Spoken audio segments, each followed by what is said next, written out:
मतदान होणार आहे, सगळेच पक्ष आपापली ताकद दाखवण्याचा विचार करताय, काय सांगाल, काय चित्र दिसतंय जिल्हा परिषद?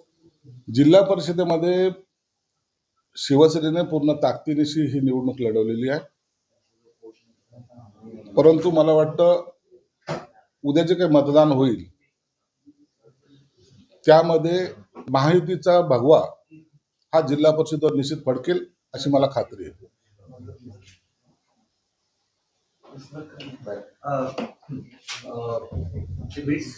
हॉटेलच्या प्रकरणामध्ये नव्यानं समिती नेमलेली आहे आणि आता विभागीय आयुक्त या सगळ्या प्रकरणाची चौकशी करणार. समिती 8 जणांची समिती समिती नेमली काही गैर नाहीये. त्यात जे काही इलिगल असेल त्याची चौकशी झाली पाहिजे. विभागीय आयुक्तांनी त्याची चौकशी केली पाहिजे. जो दोषी आहे त्याच्यावर कारवाई झाली पाहिजे. म्हणून मला त्याच्याबद्दल कोणतीही हे नाही. चौकशी समितीने त्यांचं काम करावं आणि योग्य तो निर्णय त्याच्यात घेतला पाहिजे. अशा प्रकारे जर त्यात काही चुकीचं घडलं असेल तर ते सर्वांसमोर येईल पण, आणि जो दोषी असेल त्याच्यावर कारवाई होईल. पक्षाचे रामदास कदमांनी एक आरोप केला. त्यांचं म्हणणं आहे की अजित पवार गेल्यानंतर सुनील तटकरे यांनी कलेक्शन राजकारण केलं. शरद पवार यांना शह देण्यासाठी सुनील तटकरे यांनी वहिनींना शपथ घ्यायला लावली. रामदास कदम आता त्यावर वारंवार भाष्य करणं मला वाटतं योग्य नाही. जो काही अजितदादाच्या जाण्यानंतर जो काही प्रकार घडलेला आहे हा महाराष्ट्राने पाहिलेला आहे. म्हणून आता वारंवार त्या गोष्टीला छेडणे म्हणजे दादाचं जाण्याचं दुःख कमी आणि इतर बाबीवर लक्ष जास्त असा एकंदरीत प्रकार होत चाललाय. म्हणून आम्ही आता त्याच्यावर भाष्य करणारच नाही. लागून एक प्रश्न आहे. भास्कर जाधवांनी रामदास कदम यांच्यावर टीका केली.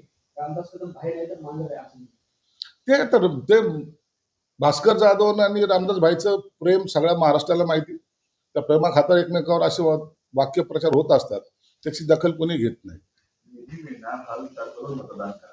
नितेश राणेंचं सदेष्ट वक्तव्य, निधी देण्याचे सगळे अधिकार मुख्यमंत्र्यांकडे आहे, विसरू नका. नितेश राणे पण निधी देण्याचा अधिकार तर मुख्यमंत्र्याचा आहेच. परंतु त्यांनी वक्तव्य त्यांच्या भागामध्ये कशाच्या आधारावर केलं याची कल्पना नाही. अखेरला सत्ता ही युतीची आहे आणि युतीचे लोक हे निधी वाटप करताना जो सत्ताधारी असेल त्याला थोडासा सैल हात सोडतात. हा अनुभव आहे. त्या अनुभवाच्या आधारे त्यांनी केलेलं वाक्य आहे. तुम्ही पण म्हटलात की शपथविधीबद्दल अजित पवार यांच्या मिसेसच्या शपथविधीबद्दल तुम्ही घाई गडबड केली म्हटली. त्यानंतर उदय सामंत म्हटले. तुमच्या पक्षाची भूमिका आहे काही की ह्या अशा पद्धतीने तुमचे सगळे नेते त्या टीका करतात?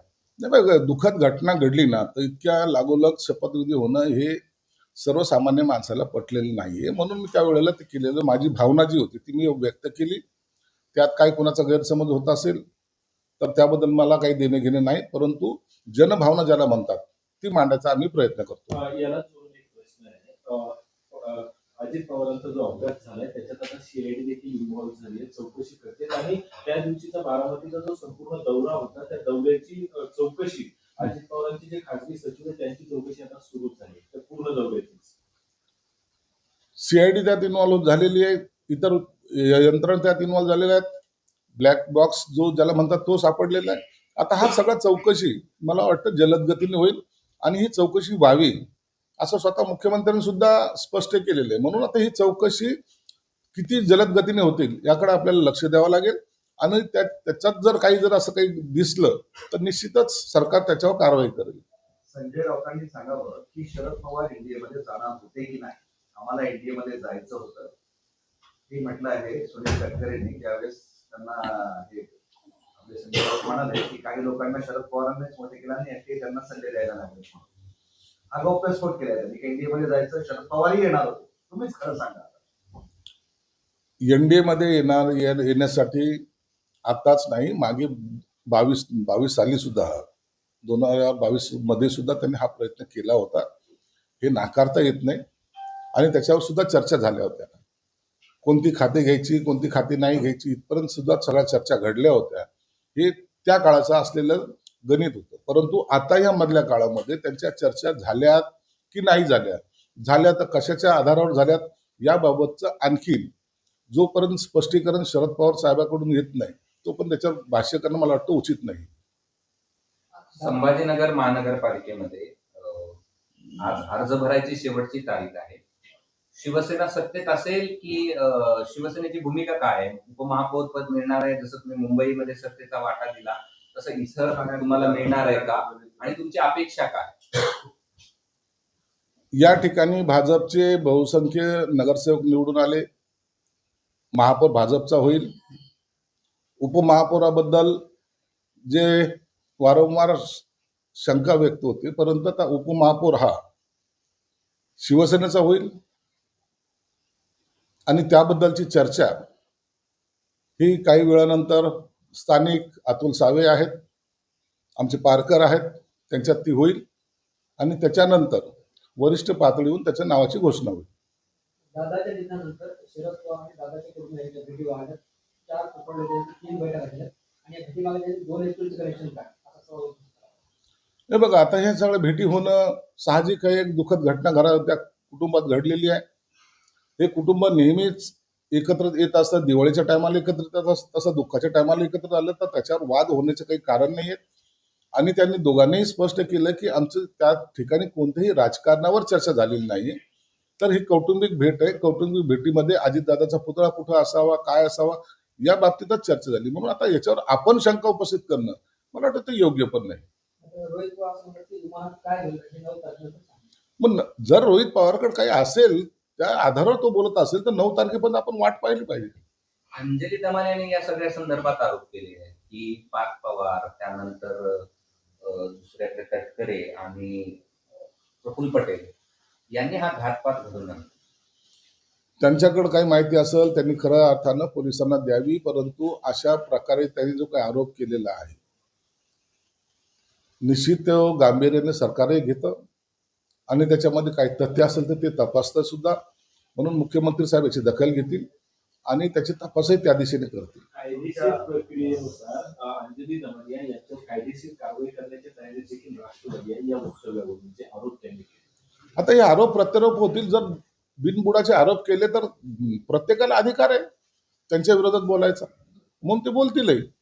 म्हणून त्यांनी काही वेगळं काही असं काही मांडलेलं नाही. जर पुरावे असतील तर त्यांनी दिले पाहिजे, नसता मग ते कायदेशीर कारवाईला समोर गेलं पाहिजे. पुणे विद्यापीठाने एक निर्णय घेतलाय, कुंभमेळ्यात योगदान देणाऱ्या विद्यार्थ्यांना ते मार्क्स म्हणजे श्रेयांक म्हणतात त्याला, ते देणार आहे. यावर आता राष्ट्रपती त्याला प्रश्न विचारला जातो की शिक्षणाचं धार्मिकीकरण करण्याचा प्रयत्न का करताय, आणि मग जर असं असेल तर पंढरपूरची वारी आणि चैत्यभूमी इथे जी मुलं योगदान देतात त्यांनाही मार्क देणार नाही. मुळामध्ये अशा प्रकारचे मार्क देणं हे माझ्या मते तरी योग्य नाही. धार्मिक कोणताही उत्सव असो किंवा धार्मिक कोणताही जाती धर्माचा असा मोठा सण असो, त्याच्यामध्ये सहभाग घेतल्यानंतर मार्क देणं मला वाटतं शिक्षण क्षेत्रासाठी योग्य नाही. नाना पटोले असं म्हणतात की विधानसभा अधिवेशनात पार्थ पवार प्रकरणात सरकारला जाब विचारणार. विधानसभा अधिवेशनात पार्थ पवार प्रकरणात सरकारला जाब विचारणार असं नाना पटोले म्हणतात. अधिवेशन चालू होईल त्या टायमाला सगळं जाब विचारतील. त्यांचा तो अधिकार आहे लोकशाहीमध्ये दिलेला, आणि त्याचं काय घडामोडी झाल्या त्याचं स्पष्टीकरण सरकारही देईल. म्हणून त्यांनी विचारण्यापूर्वी सरकारकडे त्याची उत्तरं असतील.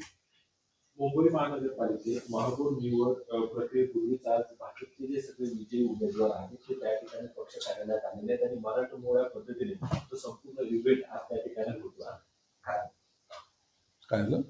जो मराठमोळा सगळं मराठमोळ्या वेशामध्ये आज ते महानगरपालिकेत पहिला महापौर मराठी बाणा जपण्याचा भाजपने तो प्रयत्न केलेला आहे. चांगली गोष्ट आहे. मराठी माणूस पुन्हा आपल्या चांगल्या उत्सवाच्या वातावरणामध्ये तिथं जातोय, ही मला वाटतं ही आनंदाची बाब आहे. एक मिनिट, अर्धा दुसऱ्या 1.5 मिनिटाचा कार्यक्रम आहे माझा.